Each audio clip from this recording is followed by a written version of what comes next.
आप सभी लोगों का स्वागत है आपके अपने YouTube चैनल में जिसका नाम है मैथ बाई चंदन शर्मा। आज हम उसी श्रृंखला को आगे बढ़ाते हुए 18 अगस्त 2022 को आरआरसी ग्रुप डी का जो पेपर हुआ था थर्ड शिफ्ट में, उसमें क्वांट के जितने भी क्वेश्चन पूछे गए थे इन सारे प्रश्नों को एक एक करके सॉल्व करेंगे और जहाँ भी ज़रूरत होगी शॉर्ट ट्रिक की वहाँ पे शॉर्ट ट्रिक भी अप्लाई करेंगे। तो चलिए बिना किसी देरी के हम स्टार्ट करते हैं। पहला क्वेश्चन कह रहा है कि समीकरण 6p² माइनस 5p माइनस 6 बराबर 0 के मूल आपको ज्ञात करना है। ठीक है, तो देखिए द्विघात समीकरण को सॉल्व करने की जो ट्रिक होती है वो क्या होती है, मैं आपको इसका बेसिक बता देता हूँ कि जो द्विघात समीकरण होता है वो होता है ax² plus bx plus c equal to 0 के फॉर्म में होता है, जहाँ पे ए बी सी क्या होते हैं, आपके तीनों अचर होते हैं। इसमें क्या करते हैं, आपको ए का सी में गुणा करते हैं और जो ए सी आता है उसको ऐसे दो भागों में तोड़ते हैं कि जोड़ने या घटाने पर बी के क्या हो, बराबर हो जाए। ठीक है, ये इसका बेसिक अप्रोच है। हम यहाँ पे क्या करेंगे कि कैसे इसकी वैल्यू डायरेक्ट फाइंड आउट करेंगे। तो आप क्या करिएगा, इस सी को पकड़िए, इस ए को पकड़िए, दोनों का गुणा करेंगे तो 6 में 6 का गुणा करेंगे, आपका क्या हो जाएगा, आपका 36 हो जाएगा। इस 36 को दो ऐसे भागों में तोड़ेंगे कि जोड़ने और घटाने पे -5 के क्या हो जाए, बराबर हो जाए। तो तोड़ लेते हैं, तो 9 चौको 36, तो आपका क्या हो जाएगा, 9 और 4 हो जाएगा। और चूंकि 5 माइनस में है तो इसलिए 9 के सामने माइनस कर देंगे और ये 4 हो जाएगा। ठीक है, अब यहाँ पे ध्यान देने वाली बात यह है कि ये बराबर के इधर है, तो जब ये बराबर के इधर वैल्यू है, जब बराबर के इधर इसको लेके जाएंगे, ये जो माइनस वैल्यू है वो प्लस में हो जाएगी और प्लस वाली वैल्यू क्या हो जाएगी, माइनस में। तो ये 9 जो होगा वो क्या हो जाएगा, आपका +9 हो जाएगा और ये जो 4 है वो क्या हो जाएगा, आपका -4 हो जाएगा। यहाँ तक तो हमने स्टेप कर लिया। उसके बाद से लास्ट स्टेप जो क्या करते हैं, इस p की वैल्यू या x की वैल्यू फाइंड आउट करने के लिए कि यहाँ जो p² का कोफिशिएंट है उससे क्या करते हैं, इन दोनों में भाग दे देते हैं। तो 9 बटा क्या हो जाएगा, 6 हो जाएगा, ये हो जाएगा 4 बटा 6 हो जाएगा। आप इसको सिंप्लीफाई कर दीजिए, तो 3 से कट करेंगे तो 3 तिहाई 9, 3 दूना के क्या हो जाएगा 6। इसको 2 से कट करेंगे तो 2 दूना के 4 और 2 तिहाई 6, यानी इसके दो मूल निकल के आए, एक आ गया 3/2 और दूसरा क्या निकल के आ गया, वो निकल गया -2/3। और ये किस में दिया है, ऑप्शन नंबर 2 में दिया है, ये इसका क्या हो जाएगा, करेक्ट आंसर हो जाएगा। ठीक है, तो ये द्विघात समीकरण को सॉल्व करने की ट्रिक है। आप इस तरीके से बहुत कम से कम समय में आप इसको सॉल्व कर सकते हैं, या आप इसको एक और तरीके से सॉल्व कर सकते हैं। जैसे हमें पता है कि मूलों का जो योगफल होता है, अगर अल्फा और बीटा इसके दो मूल हैं तो मूलों का योगफल होता है -b/a। तो माइनस और b की जगह पे क्या है, -5 है, तो -5/a की जगह पे क्या है, 6 है, तो 6 हो जाएगा। यानी ये कितना हो जाएगा, 5/6 हो जाएगा। और मूलों का गुणनफल यानी कि अल्फा इंटू बीटा क्या हो जाएगा, c/a होता है, c की जगह पे -6 है, a की जगह पे क्या है, 6 है, तो -6/6 यानी कि -1 आ जाएगा। ठीक है, यानी कि अगर हम इसके गुणनफल को पकड़ें तो अल्फा और बीटा यानी दोनों मूलों का जब गुणनफल करें तो -1 के बराबर होना चाहिए। अब ऑप्शन पे आके देख लेते हैं, तो देखिए यहाँ पे गुणा करेंगे तो -1 के बराबर नहीं होगा क्योंकि 4/9 होगा, तो ये ऑप्शन आपका नहीं हो पाएगा। इसको देखते हैं तो 3 × 9/8 हो जाएगा, तो ये भी नहीं होगा। इसको देखते हैं तो क्या हो जाएगा, -4/9 हो जाएगा, तो ये भी नहीं होगा। तो सिर्फ और सिर्फ ऑप्शन नंबर 2 इसका क्या हो जाएगा, करेक्ट आंसर हो जाएगा। क्योंकि देखिए 2 से 2 कट गया, 3 से 3 कट गया, अब -1 गुणा करने पे होगा जो कि इसको सेटिस्फाई कर रहा है, तो इसलिए जो राइट आंसर हो जाएगा वो ऑप्शन नंबर 2 हो जाएगा। तो आप इस तरीके से भी इसको कर सकते थे। बढ़ते हैं अगले क्वेश्चन पे। अगला क्वेश्चन कह रहा है कि जो द्विघात समीकरण है x² - 5x + 7 = 0 के मूलों की प्रकृति क्या होगी, आपसे पूछ रहा है। तो मैं इससे रिलेटेड क्वेश्चन करा चुका हूँ। तो हमने जब भी द्विघात समीकरण को सॉल्व करते हैं तो हम विविधकर निकालते हैं, वो होता है आपका b² - 4ac के क्या होता है, बराबर होता है। ये इसको विविधकर बोलते हैं। अगर इसकी वैल्यू आपके 0 के बराबर है तो मूल आपके क्या होंगे, दोनों मूल आपके बराबर होंगे और वास्तविक होंगे। ठीक है, दूसरी कंडीशन ये होती है कि अगर b² - 4ac इसकी वैल्यू अगर 0 से क्या है, बड़ी है, तो इस कंडीशन में क्या होंगे, मूल असमान होंगे और वास्तविक होंगे। और जो तीसरी कंडीशन होती है कि अगर b² - 4ac इसकी वैल्यू अगर 0 से कम है तो उस कंडीशन में जो उसके मूल होंगे क्या होंगे, अवास्तविक या क्या होंगे, काल्पनिक होंगे, इमेजिनरी होंगे। ठीक है, तो हम निकाल के देख लेते हैं कि बी स्क्वायर माइनस 4ac किसके बराबर है। तो बी की जगह पे क्या है, -5 है, तो -5 का स्क्वायर कर लेंगे आपका, और -4 इंटू ए की जगह पे आपका 1 है, और सी की जगह पे क्या है 7 है, तो इसको करेंगे तो ये हो जाएगा 25, और -7 चौके क्या हो जाएगा 28, यानी ये निकल के आ गया -3। और -3 आपका क्या होता है, 0 से छोटा होता है, तो इस वजह से क्या हो जाएगा कि ये तीसरी वाली कंडीशन को सेटिस्फाई कर रहा है। और तीसरी वाली कंडीशन क्या कहती है कि इसके मूल क्या होंगे, काल्पनिक या अवास्तविक होंगे, जो कि ऑप्शन नंबर किस में दिया है, 1 में दिया है। ये इसका क्या हो जाएगा, करेक्ट आंसर हो जाएगा। ठीक है, बढ़ते हैं अगले क्वेश्चन पे।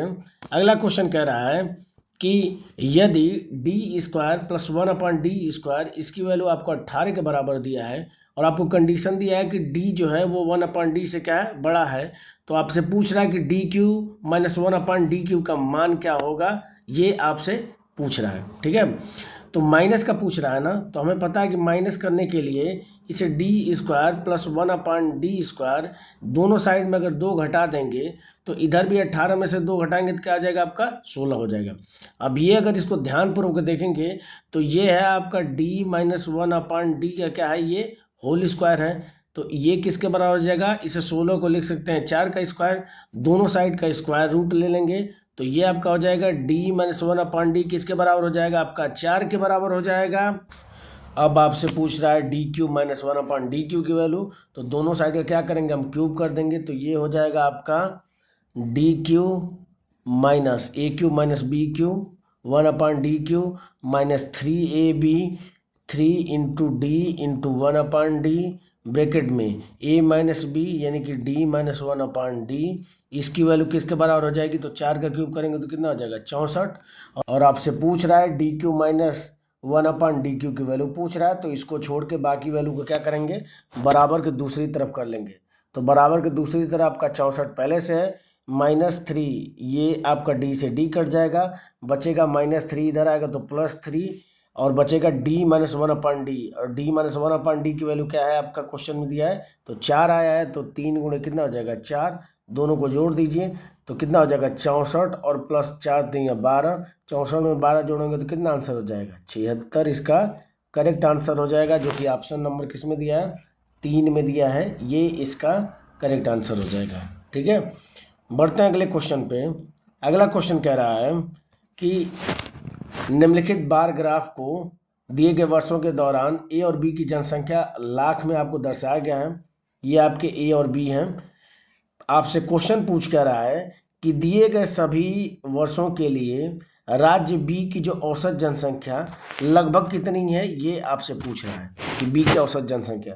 तो हम बी निकाल लेते हैं, तो ये वाला जो है वो बी है, तो आपका पहले में हो जाएगा 38 प्लस दूसरा क्या है आपका 2017 में है 52, 2018 में है आपका 58, उसके बाद से 2019 में कितना है 60 है, 2020 में आपका कितना है 68 है, और 2021 में कितना है 72 है।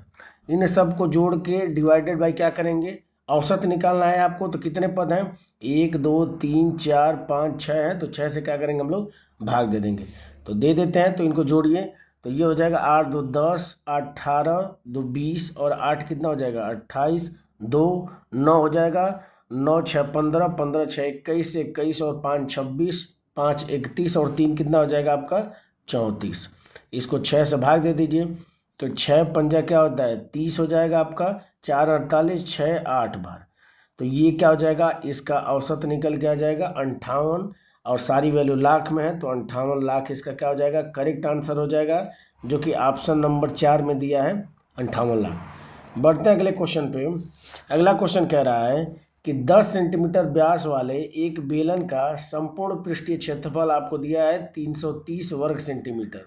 आपसे पूछ रहा है कि बेलन की ऊंचाई क्या होगी, तो हमें पता है कि बेलन का जो संपूर्ण पृष्ठीय क्षेत्रफल होता है वो होता है 2πr ब्रैकेट में होता है h प्लस r होता है। ठीक है, ये होता है संपूर्ण पृष्ठीय क्षेत्रफल, इसकी वैल्यू आपको दिया है 330 दिया है।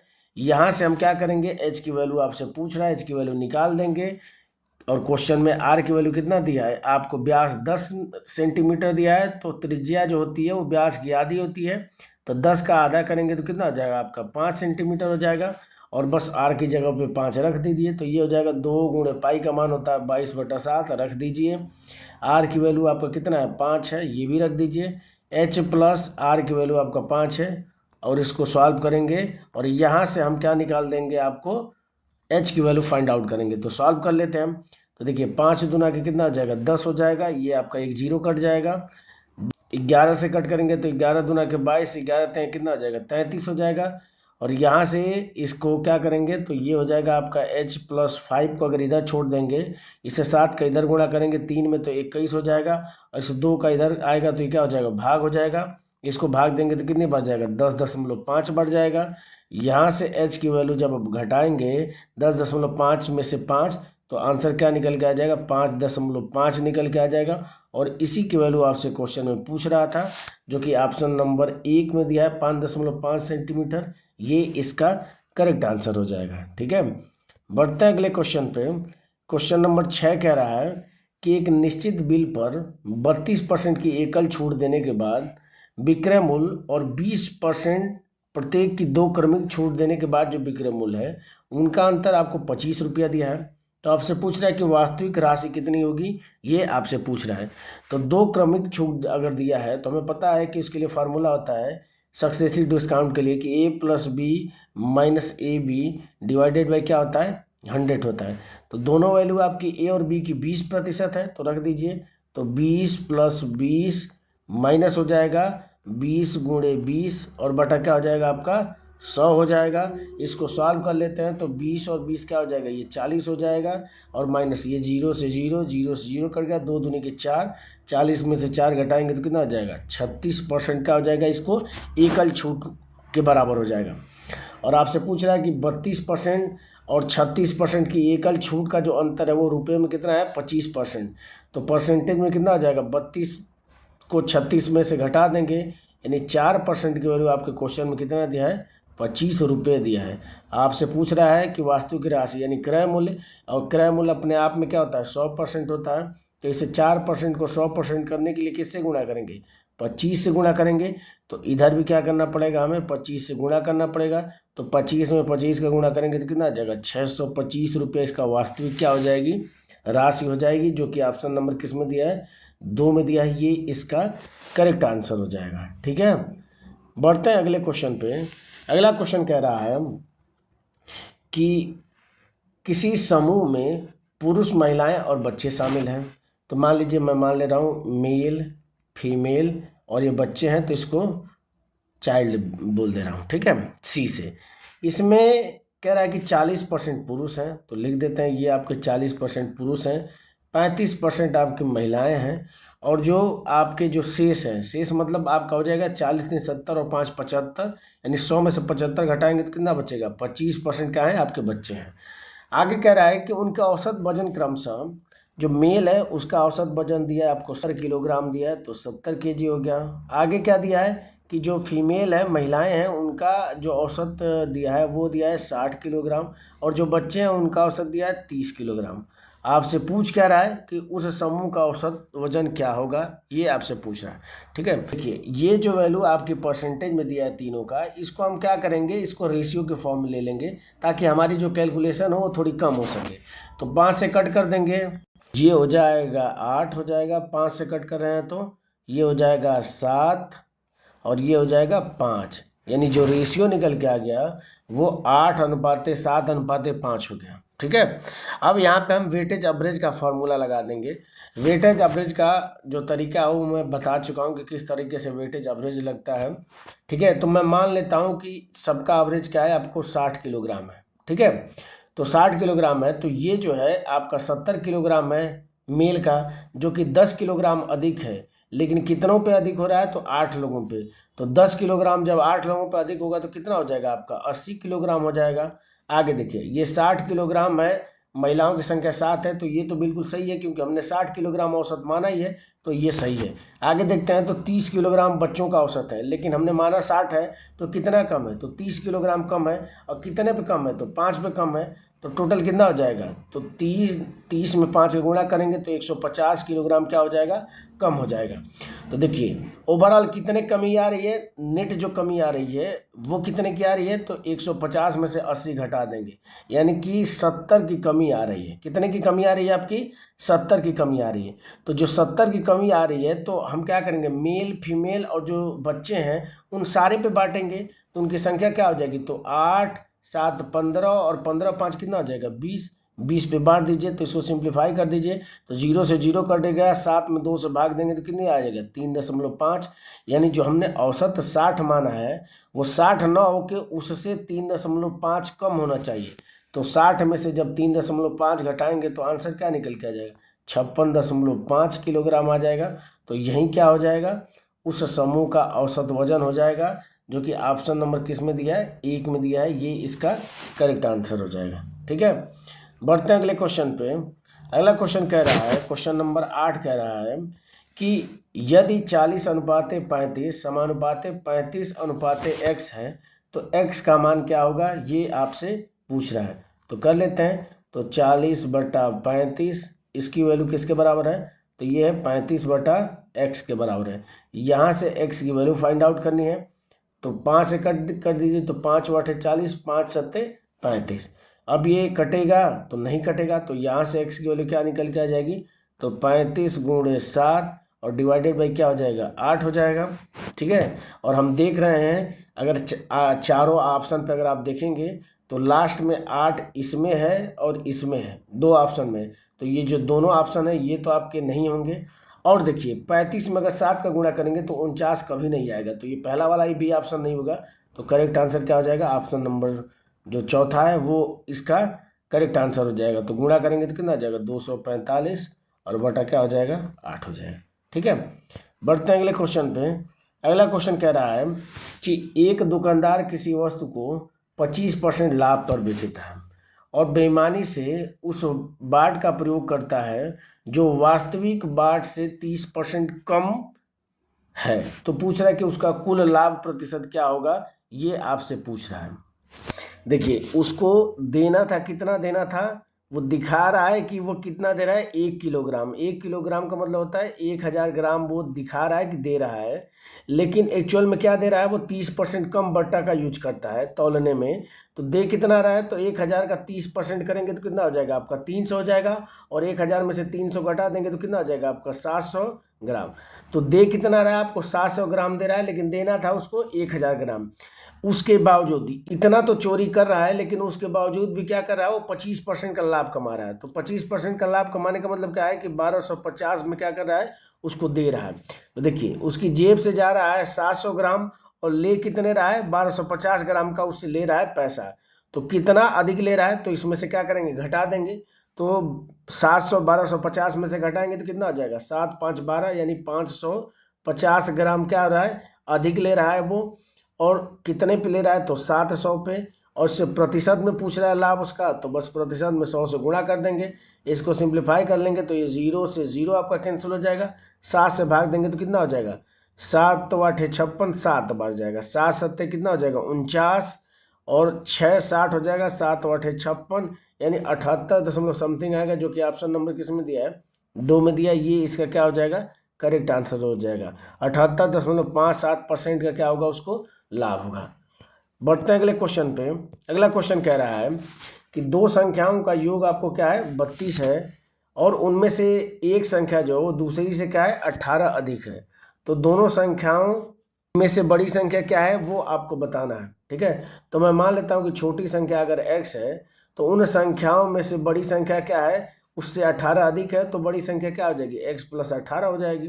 ठीक है, अब कह रहा उन दोनों का योग, यानी इन दोनों का योग किसके बराबर है, तो वो आपका बराबर है 32 के। तो देखिए जोड़ लीजिए, तो x और x कितना हो जाएगा, 2x हो जाएगा, और जब 18 उधर जाएगा तो घट जाएगा, तो और 32 में से 18 घटाएंगे कितना हो जाएगा आपका, 14 हो जाएगा। यहाँ से x की वैल्यू क्या निकल के आ जाएगी, तो वो निकल के आ जाएगी 7। और आपसे पूछ रहा है क्वेश्चन में कि बड़ी संख्या, तो बड़ी संख्या क्या है, x + 18 है, तो 18 में 7 जोड़ देंगे तो आंसर कितना आ जाएगा, 25, जो कि ऑप्शन नंबर किस में दिया है, 1 में दिया है। ये इसका क्या हो जाएगा, करेक्ट आंसर हो जाएगा। ठीक है, बढ़ते हैं अगले क्वेश्चन पे। अगला क्वेश्चन कह रहा है कि सरल कीजिए। आपको एक इक्वेशन दिया है और कह रहा है कि इसको सरल कीजिए। ठीक है, तो ऊपर दिया है 8 का स्क्वायर, तो लिख लेते हैं 8 स्क्वायर इंटू 3 का क्यूब दिया है। इसका मतलब क्या हो जाएगा, ये हो जाएगा 3 गुणे 3 गुणे क्या हो जाएगा आपका 3 हो जाएगा। नीचे दिया है और रूट में 64, तो इसका रूट निकालेंगे तो कितना हो जाएगा 8 हो जाएगा। 81 का रूट लेंगे 9 हो जाएगा। तो देखिए 8 से कट करेंगे तो ये 2 घात से 1 घात कट जाएगा, 9 से कट करेंगे तो 3 3 9, ऊपर क्या बचेगा 8 गुणे 3 बचेगा, गुणा करेंगे तो कितना आंसर निकल के आ जाएगा 24, जो कि ऑप्शन नंबर किस में दिया है, 1 में दिया है। ये इसका क्या हो जाएगा, करेक्ट आंसर हो जाएगा। ठीक है, बढ़ते हैं अगले क्वेश्चन पे। अगला क्वेश्चन कह रहा है कि निम्नलिखित में से कौन सा युग्म सअभाज्य नहीं है। तो सअभाज्य क्या होता है कि दो संख्याएं मान लीजिए ए और बी हैं, तो ये संख्याएं सअभाज्य कहलाती हैं यदि इनके बीच में एक के अलावा कोई दूसरा कॉमन फैक्टर न हो। एक के अलावा कोई दूसरा कॉमन फैक्टर नहीं होगा तब ये संख्याएं क्या कहलाएंगी, सअभाज्य कहलाएंगी। तो हम देख लेते हैं कि किन संख्याओं में एक के अलावा कोई और फैक्टर है, क्योंकि आपसे पूछा है कि सअभाज्य नहीं है। तो देखिए 11 और 13 ये दोनों क्या है, सअभाज्य संख्याएं हैं, तो ये ऑप्शन नहीं होगा। 17 और 23 ये दोनों भी सअभाज्य संख्याएं हैं। 15 और 17 इनमें भी एक के अलावा कोई कॉमन फैक्टर नहीं है, तो ये भी सअभाज्य संख्या हो जाएंगी। लेकिन 17 और 34 इसमें क्या है, दोनों संख्याएं एक के अलावा 17 से विभाजित हो जाएंगी, क्योंकि 17 17 से भी कट जाएगा, 34 भी 17 से डिवाइड हो जाएगा। तो इस वजह से ऑप्शन नंबर 2 जो होगा वो सअभाज्य संख्या का युग्म नहीं होगा। ये इसका करेक्ट आंसर हो जाएगा। ठीक है, बढ़ते हैं अगले क्वेश्चन पे। अगला क्वेश्चन कह रहा है कि राजू और रमन एक कार्य को क्रमशः 12 दिन और 16 दिन में पूरा कर सकते हैं। यदि वे राजू से आरंभ करके वैकल्पिक एक एक दिन छोड़कर यानी अल्टरनेट में काम करते हैं, तो अब से पूछ रहा है कि कार्य कितने दिन में पूरा होगा। ठीक है, तो मैं लिख लेता हूँ, ये है आपका राजू। ठीक है, ये आपका करता है काम 12 दिन में, और ये है आपका रमन। ठीक है, ये कार्य करता है आपका 16 दिन में। तो इन दोनों का एलसीएम ले लेंगे तो कितना हो जाएगा आपका 48 हो जाएगा। 12 से करेंगे तो 12 चौको 48, 16 से करेंगे तो 3, यानी राजू की एफिशिएंसी 4 निकल के आ गई और रमन की एफिशिएंसी कितनी निकल के आ गई, 3 निकल के आ गई। तो कह रहा है राजू से आरंभ करते हैं, तो पहले राजू करेगा पहले दिन, दूसरे दिन क्या करेगा रमन करेगा। तो 2 दिन में इनके द्वारा किया गया जो कार्य होगा यूनिट में वो कितना हो जाएगा, तो इन दोनों की एफिशिएंसी जुड़ जाएगी, तो 4 3 कितना हो जाएगा 7 हो जाएगा। ठीक है, अब इसके बाद से क्या करते हैं, इसे 7 से इस 48 में भाग देते हैं और पूर्णांक में कितनी बार ये चला जाता है वो हम देखते हैं। तो 7 से भाग देंगे तो कितना हो जाएगा, 7 6 42, 7 7 49, 49 करेंगे तो अधिक हो जाएगा, 42 करेंगे तो कम होगा, तो कम बार लेके जाएंगे। तो कितनी बार लेके जाएंगे आपसे, 6 बार गुणा कर देंगे, तो 7 6 कितना हो जाएगा 42, यानी 42 यूनिट काम करने में इनको कितना दिन लगेगा, तो इधर भी 6 से गुणा कर देंगे, तो 6 दूना क्या हो जाएगा 12 दिन लगेगा, यानी 12 दिन में कितना काम हो जाएगा 42 यूनिट का काम हो जाएगा। तो 42 यूनिट का काम हो जाएगा, तो बचेगा कितना यूनिट, 6 यूनिट का काम बचेगा। अब देखिए चूंकि 12 दिन में ख़त्म हो रहा है, यानी कि पर जो अपडेट जो है वो सम संख्या में इंड हो रहा है, इसका मतलब जो वो इसके बाद जो कार्य होगा वो किसके द्वारा होगा, वो राजू के द्वारा होगा। और राजू की एफिशिएंसी कितनी है 4 यूनिट है, तो राजू एक दिन में कितना कर देगा 4। तो 12 दिन यहाँ पे हुआ था, एक दिन और कर देगा तो कितना हो जाएगा आपका 13 दिन, और इस 13 दिन में कितने काम हो जाएगा, तो इसमें से 4 घट जाएगा, तो कितना हो जाएगा आपका 2 यूनिट काम बस बच जाएगा आपका, यानी कि टोटल कितना काम हो जाएगा, क्या हो जाएगा 42 में क्या हो जाएगा 4 जुड़ जाएगा, तो कितना हो जाएगा आपका 46, यानी 46 यूनिट काम अब हो चुका है। तो 2 यूनिट काम बचा है, अब ये किससे कराया जाएगा, तो ये रमन से कराया जाएगा। रमन की एफिशिएंसी 3 है, तो 2 काम करने में इसको कितना समय लगेगा, तो 2/3 समय लगेगा। तो इसके पहले जो दिन लगा था वो 13 दिन लगा था, और 2/3 दिन रमन द्वारा लग रहा है, तो टोटल दिन कितना लग जाएगा, तो वो लगा 13 सही 2/3 दिन में ये काम क्या हो जाएगा पूरा खत्म हो जाएगा, जो कि आपकी ऑप्शन नंबर 4 में दिया है, ये इसका क्या हो जाएगा करेक्ट आंसर हो जाएगा। ठीक है, बढ़ते हैं अगले क्वेश्चन पे। अगला क्वेश्चन कह रहा है कि एक कार 5 घंटे में 275 किलोमीटर की दूरी तय कर सकती है। यदि इसकी चाल 5 किलोमीटर प्रति घंटा कम कर दी जाए, तो आपसे पूछा है कि 250 किलोमीटर की दूरी तय करने में कितना समय लेगी। ठीक है, तो 5 घंटे में कितना दूरी तय कर रही है, तो आपको दिया है 275 किलोमीटर दूरी तय कर दी है। तो यहाँ से स्पीड बराबर आपका होता है क्या होता है, दूरी बटा समय। तो दूरी आपका 275 है, समय आपका 5 ले रही है, तो इसको डिवाइड कर दीजिए। तो 5 पचे 25, 2 25, 5 पचे 25, ये 55 किलोमीटर प्रति घंटा क्या हो जाएगी, उसकी स्पीड निकल के आ जाएगी। और कह रहा है 5 किलोमीटर प्रति घंटा कम कर दी जाए तो अब जो स्पीड होगी वो कितनी हो जाएगी आपकी। तो 55 में से 5 क्या करेंगे हम लोग, घटा देंगे, तो कितना हो जाएगा आपका 50। और कह रहा है कि इस स्पीड से 250 किलोमीटर दूरी तय करने में कितना समय लगेगा। तो हमें पता है समय बराबर होता है दूरी बटा चाल। तो 250 दूरी है, इसको 50 की स्पीड से तय करना है, तो समय कितना लग जाएगा, 5 घंटे का समय लग जाएगा, जो कि ऑप्शन नंबर किस में दिया है, 3 में दिया है। ये इसका क्या हो जाएगा, करेक्ट आंसर हो जाएगा। ठीक है, बढ़ते हैं अगले क्वेश्चन पे। क्वेश्चन नंबर 15 कह रहा है कि यदि किसी समबाहुभुज के प्रत्येक अंतःकोण 160 अंश का है तो उस समबाहुभुज में भुजाओं की संख्या क्या होगी। तो मैं इसके लिए आपको डायरेक्ट फॉर्मूला बताया था कि n-2 इंटू 180 और डिवाइडेड बाई n जो होता है ये अंतःकोणों का मान होता है। तो ये किसके बराबर हो जाएगा, 160 के बराबर हो जाएगा। और यहाँ से हम n की वैल्यू क्या करेंगे, निकाल लेंगे। ये तो आपको फॉर्मूला बेस्ड है, लेकिन मैं ये तरीके से नहीं लगाऊंगा, क्योंकि मैं बताया था कि अगर अंतःकोण का मान 60 है तो अंतःकोण प्लस बाह्य कोण का जो योग होता है वो 180 अंश के बराबर होता है। तो वाय कोण यहाँ से क्या निकल के आ जाएगा, तो 180 में से 160 घटा देंगे तो कितना निकल के आ जाएगा, 20 अंश। और यहाँ से जैसे ही वाय कोण निकल के आ गया तो भुजाओं की संख्या n बराबर क्या होता है, 360 और बटा वाय कोण कितना है, 20 है। इसको सिंप्लीफाई कर दीजिए, तो 2 से कट करेंगे 36, कितने हो जाएगा 18। यानी भुजाओं की संख्या क्या निकल के आ जाएगी, 18, जो कि ऑप्शन नंबर किस में दिया है, 2 में दिया है। ये इसका क्या हो जाएगा, करेक्ट आंसर हो जाएगा। ठीक है, बाकी आप इस फॉर्मूले पे भी रखेंगे तो भी आपका 18 ही आएगा, आप रख के देख लीजिए। तो ये हो जाएगा n-2 डिवाइडेड बाई n, ये आपका क्या हो जाएगा 160 और डिवाइडेड बाई कितना हो जाएगा 180 हो जाएगा। इसको सॉल्व कर लेते हैं तो 0 से 0 कट जाएगा, 2 से कट करेंगे तो 2 8 16 और 2 9 18। ठीक है, अब इस n का तिर्यक गुणा कर देंगे तो ये कितना हो जाएगा 9n और माइनस 9 दूना क्या 18 बराबर किसके हो जाएगा 8n। यहाँ से जब n की वैल्यू निकालेंगे तो कितना आंसर हो जाएगा 18। तो आप दोनों में से कोई भी तरीके से आप इस क्वेश्चन को लगा सकते हैं। ठीक है, बढ़ते हैं अगले क्वेश्चन पे। अगला क्वेश्चन कह रहा है कि एक समलंब चतुर्भुज के समांतर भुजाओं और उसकी ऊंचाई 4 के सर्वांतर के साथ समांतर श्रेणी में है। यदि ऊंचाई उस श्रेणी की सबसे बड़ा पद है, तो समांतर श्रेणी का मतलब क्या होता है, अगर पहला पद a है और सर्वांतर अगर d है तो दूसरा पद क्या हो जाएगा a प्लस डी हो जाएगा, तीसरा पद क्या हो जाएगा a प्लस 2d हो जाएगा। ऐसे करते करते क्या होता है, बस सर्वांतर जोड़ते जाइए, अगला पद आपका क्या हो जाएगा, निकलते आएगा। ठीक है, तो आपको क्या कह रहा है कि समलंब चतुर्भुज की जो समांतर भुजाएं है और उसकी ऊंचाई जो है वो क्या है आपकी समांतर श्रेणी में, और ऊंचाई सबसे बड़ा पद है। ठीक है, तो मैं मान लेता हूं कि जो पहली जो साइड है उसकी a है, तो दूसरी साइड क्या हो जाएगी आपकी a प्लस आपकी 4 हो जाएगी। और उसकी ऊंचाई अगर मान लीजिए सबसे बड़ा है, इसका मतलब ये वाली लेंथ क्या हो जाएगी, उसकी ऊंचाई हो जाएगी। तो रख देंगे तो क्या हो जाएगा a प्लस 4 दूना कितना हो जाएगा 8, ये क्या हो जाएगा, इसकी ऊंचाई हो जाएगी।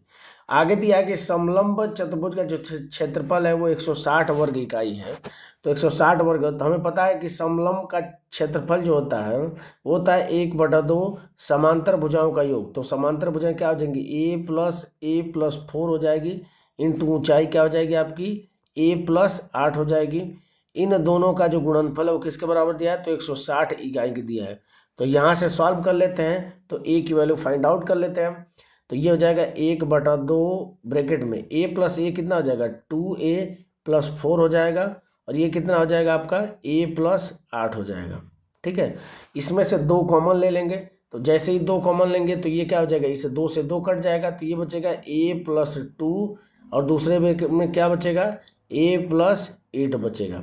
और ये किसके बराबर होगा 160 के बराबर हो जाएगा। अब 160 को ऐसे 2 पदों में तोड़ दीजिए जिसको a+2 के रूप में लिख सकें और a+8 के रूप में लिख सकें। तो 160 को अगर करेंगे तो कितना आ जाएगा 10 इंटू कितना आ जाएगा 16, 16 धाम 160, और इस 10 को मैं क्या लिख सकता हूँ 8+2 और 8+8 बिल्कुल। तो ये क्या हो जाएगा, यहाँ से a की वैल्यू क्या हो जाएगी आपकी 8 निकल के आ जाएगी, क्योंकि 8 + 2 करेंगे तो 10 हो जाएगा और 8 + 8 रखेंगे तो 16। तो ए की वैल्यू 8 निकल के आ गई। और आपसे पूछ क्या रहा है, पूछ रहा है कि सबसे बड़ी समांतर भुजा। तो सबसे बड़ी समांतर भुजा ये है आपकी a + 8। तो ए की जगह पे 8 रखेंगे तो कितना आ जाएगा, 8 × 4 = 12।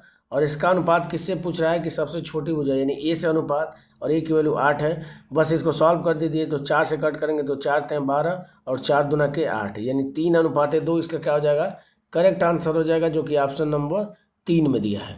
ठीक है, बढ़ते हैं अगले क्वेश्चन पे।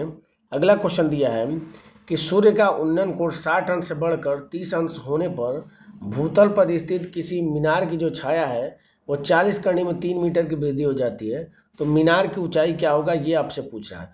तो मैं आपको चित्र के माध्यम से समझा देता हूँ कि जैसे मान लीजिए मीनार है, इसकी ये ऊंचाई है, ऊंचाई को मैं मान लेता हूँ h है। ठीक है, तो जब ये 60 अंश का कोण था और इसके द्वारा जब ये आपका 30 अंश का कोण जब बनता है तो ये कितने की वृद्धि हो जाती है, तो ये वाली जो वृद्धि हो रही है उसकी छाया में, ये वाली जो वृद्धि हो रही है वो आपको कितना दिया है, 40 कड़ी में 3 दिया है। तो आपसे पूछ रहा है कि मीनार की ऊंचाई, यानी ये आपसे पूछ रहा है। ठीक है, तो आप इसको x मान के सॉल्व करेंगे, नो डाउट वो एक तरीका है, बेसिक अप्रोच है। पर जो इस तरह के क्वेश्चन का, जो कि हाइट एंड डिस्टेंस से रिलेटेड क्वेश्चन होते हैं, उसको सॉल्व करने का सबसे जो बढ़िया तरीका होता है वो होता है वैल्यू पुटिंग के माध्यम से। और वैल्यू पुटिंग यहाँ पे क्या होती है, जैसे हमें पता है कि ये 30 अंश है, हमें पता है कि इस tan 30 अंश का मान क्या होता है, तो होता है 1/3। तो अगर मैं इसको 1 लेता हूँ तो यहाँ से यहाँ तक ये पूरी लेंथ क्या हो जाएगी आपकी, कड़ी में 3 हो जाएगी।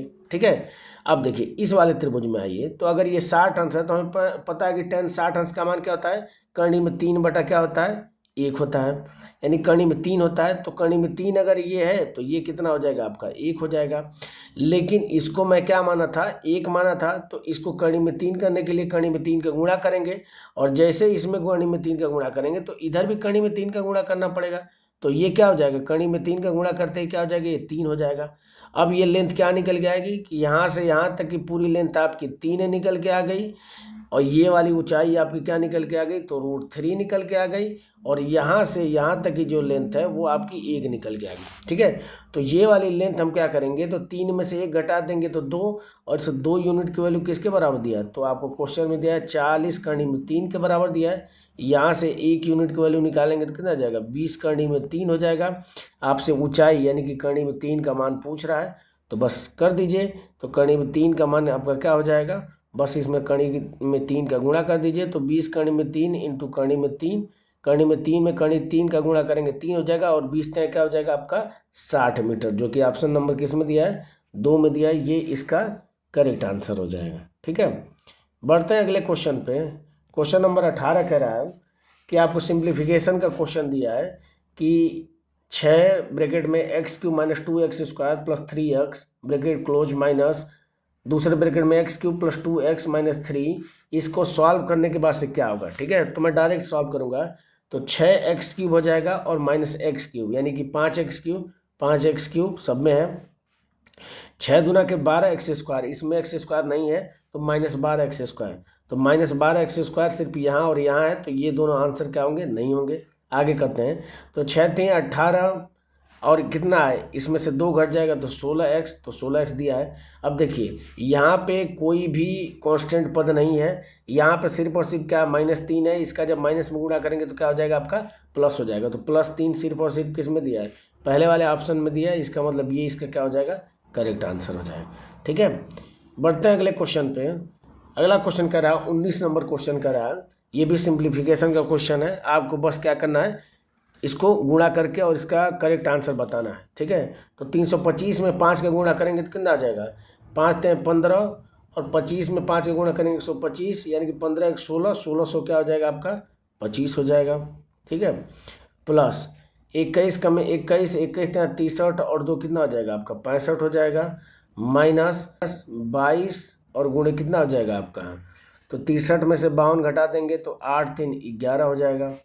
ये इन दोनों को जोड़ेंगे तो 6, 5 × 2 = 7 और 16 6 कितना हो जाएगा, 22 हो जाएगा।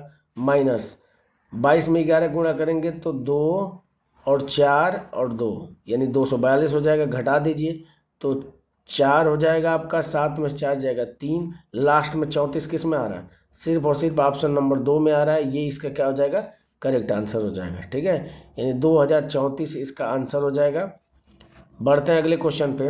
अगला क्वेश्चन कह रहा है, 19 नंबर क्वेश्चन कह रहा है कि मोहित का वेतन 15,000 रुपये प्रति माह है। वह घर के किराए के लिए 5,000 रुपये और बिल पर 2,000 रुपये खर्च करता है। शेष जो राशि है उसकी मासिक बचत है। यदि वह अपने जन्मदिन वाले महीने में अपनी पूरी मासिक बचत जो है जन्मदिन समारोह में खर्च कर देता है, तो 1 वर्ष में उसके द्वारा बचाई गई राशि क्या होगी, वो आपको बतानी है। ठीक है, तो 15,000 रुपये उसकी मासिक वेतन है, 5,000 रुपये किराए पे, 2,000 रुपये आपके बिल पे खर्च कर देता है, तो टोटल कितना खर्च कर दे रहा है, तो 7,000 आपका खर्च कर दे रहा है। अब मासिक वेतन है आपका 15,000, तो बचा कितना रहा, तो घटा दीजिए।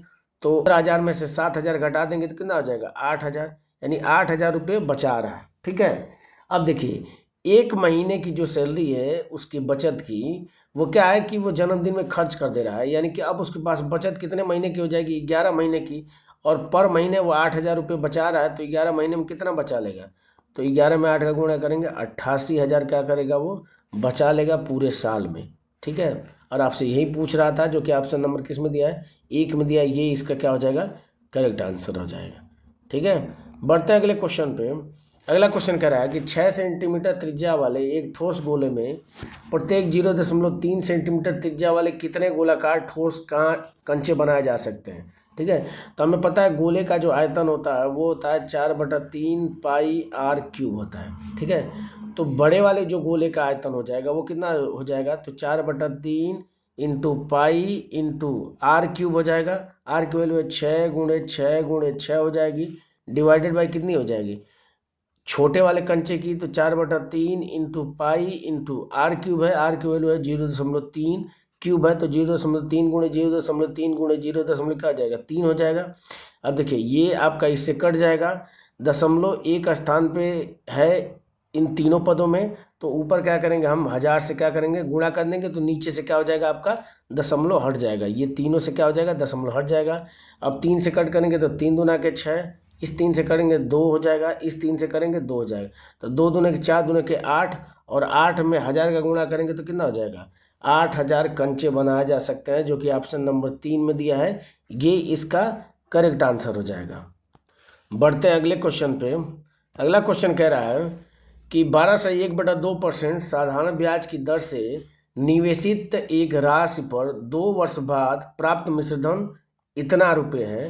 तो आपसे पूछ रहा है कि साधारण ब्याज ज्ञात कीजिए। ठीक है, तो देखिए इस तरह के क्वेश्चन को निकालने का जो बेसिक अप्रोच है वो हमें पता है कि साधारण ब्याज बराबर होता है SI बराबर होता है मूलधन को अगर मैं P मान लेता हूँ इंटू दर है 12 से 1/2% का मतलब होता है 1/8। ठीक है, इंटू समय है 2 वर्ष के लिए, तो यहाँ से कट करेंगे तो कितना आपका ब्याज निकल के आ जाएगा, तो P बटा क्या निकल के आ जाएगा 4। और मिश्रधन बराबर क्या होता है, तो मिश्रधन बराबर होता है मूलधन, धन क्या होता है आपका ब्याज होता है, तो मूलधन P है, ब्याज आपका P बटा कितना है 4 है, इनको दोनों को जोड़ेंगे तो 4 एकम में 4 और 1 कितना हो जाएगा 5P/4 हो जाएगा। यहाँ आपसे पूछ क्या रहा है कि साधारण ब्याज, और साधारण ब्याज क्या है P/4 है, तो बस 5 से क्या कर दीजिए भाग दे दीजिए दोनों तरफ, तो 5 से भाग देंगे तो 5 एकम में 5, 3 32, 6 30, 2 25, 5 5 25, यानी ये कितना आ जाएगा 1650 P/4 की वैल्यू हो जाएगी। और यही आपसे पूछ रहा है, जो कि आप दूसरा तरीका इसको लगाने का जो बेस्ट तरीका मुझे लगता है वो ये है कि 12 से 1/2% पहले साल का है, तो दूसरे साल का 12 से 1/2% होगा, यानी कितना हो जाएगा आपका 25% हो जाएगा, यानी कि जो मूलधन है उस पर 25% आपका ब्याज लग रहा है। ठीक है, यानी कि कहने का मतलब क्या है कि अगर मूलधन 4 है तो उस पर 25% का ब्याज मतलब क्या हो रहा है 1 रुपया ब्याज लग रहा है, यानी कितना ब्याज लग रहा है 1 रुपये का ब्याज लग रहा है 4 पे, तो 4 पे 1 रुपये का ब्याज लग रहा है, यानी कि मिश्रधन कितना हो जाएगा 5, और इस 5 की वैल्यू आपको दिया है कितना, वो दिया है 8,250 दिया है। यहाँ से आपसे साधारण ब्याज यानी 1 यूनिट की वैल्यू पूछ रहा है, तो बस क्या करेंगे 5 से भाग दे देंगे, तो 5 से भाग देंगे तो अभी हमने भाग दिया है तो 1650 आया है। तो इस तरीके से आप डायरेक्ट इसको आंसर लगा सकते थे। ठीक है, ये जो तरीका है। चलिए बढ़ते हैं अगले क्वेश्चन पे। अगला क्वेश्चन कह रहा है 23 नंबर क्वेश्चन कह रहा है माध्यिका वर्ग आपको ज्ञात करनी है। ठीक है, तो माध्यिका वर्ग क्या होता है कि जिस वर्ग की फ्रीक्वेंसी सबसे अधिक होती है उस वर्ग के जो वर्ग अंतराल होते हैं उसको हम लोग माध्यिका या मीडियन क्लास बोलते हैं। तो अगर हम ध्यान से देखें तो इसकी फ्रीक्वेंसी है 12, इसकी 15 है, 13 है और ये 10 है। तो सबसे अधिक क्या आ रही है, 15 फ्रीक्वेंसी आ रही है। और इसका जो आपका मीडियन क्लास है वो कितना हो जाएगा, 50 से 100 हो जाएगा। और यही आपसे पूछ रहा है तो क्या हो जाएगा इसका करेक्ट आंसर, 50 से 100 हो जाएगा। ठीक है, जो कि ऑप्शन नंबर 4 में दिया है। बढ़ते हैं अगले क्वेश्चन पे। अगला क्वेश्चन कह रहा है कि 108 और 144 का हमें HCF निकालना है। HCF क्या होता है कि हाईएस्ट कॉमन फैक्टर होता है, यानी वह बड़ी से बड़ी संख्या जो इन दोनों को पूर्णतः क्या कर दे, विभाजित कर दे। तो देखिए HCF निकालने का सबसे बढ़िया जो तरीका होता है वो होता है कि आप दोनों संख्याओं को लिख लीजिए और इनका अंतर निकाल दीजिए। तो इनका अगर हम अंतर निकालेंगे तो कितना हो जाएगा आपका, 44 में से 8 घटाएंगे कितना हो जाएगा आपका, 36 हो जाएगा। यानी जो HCF आएगा या तो वो 36 होगा या 36 का कोई फैक्टर होगा। ठीक है, तो पहले 36 से ही चेक कर लेते हैं कि क्या ये दो संख्याएं 36 से कट जा रही हैं। तो 36 से करें तो 36 यहाँ कितना होता है 108 और 36 चौको कितना होता है 144 हो जाएगा। बिल्कुल ये दोनों संख्याएं कट जा रही हैं तो इसका HCF क्या निकल के आएगा 36, जो कि ऑप्शन नंबर किस में दिया है, 4 में दिया है। ये इसका करेक्ट आंसर हो जाएगा। ठीक है, अगर मान लीजिए 36 से दोनों संख्याएं नहीं कटती तो उस कंडीशन में 36 के क्या निकालते हैं हम लोग, फैक्टर निकालते हैं। जैसे 36 का फैक्टर हो सकता है आपका 12 हो सकता है, ठीक है, 9 हो सकता है। इस तरीके के फैक्टर से हम चेक करते हैं, उसके हिसाब से हम निकालते हैं। ठीक है, लेकिन यहाँ पे 36 से पूर्णतः विभाजित हो गया तो इसका जो राइट आंसर हो जाएगा HCF क्या हो जाएगा, 36 हो जाएगा। बढ़ते हैं अगले क्वेश्चन पे। अगला क्वेश्चन कह रहा है कि आपको इक्वेशन दिया और कह रहा है कि इसको सरल कीजिए। ठीक है, तो जैसे क्या होता है कि अगर मान लीजिए कि 1/a और इसके पावर अगर -a है तो इसको हम लिख सकते हैं a लिख सकते हैं। ठीक है, तो बस यही वाला जो रूल है उसी रूल के हिसाब से हम इस क्वेश्चन को सॉल्व करेंगे।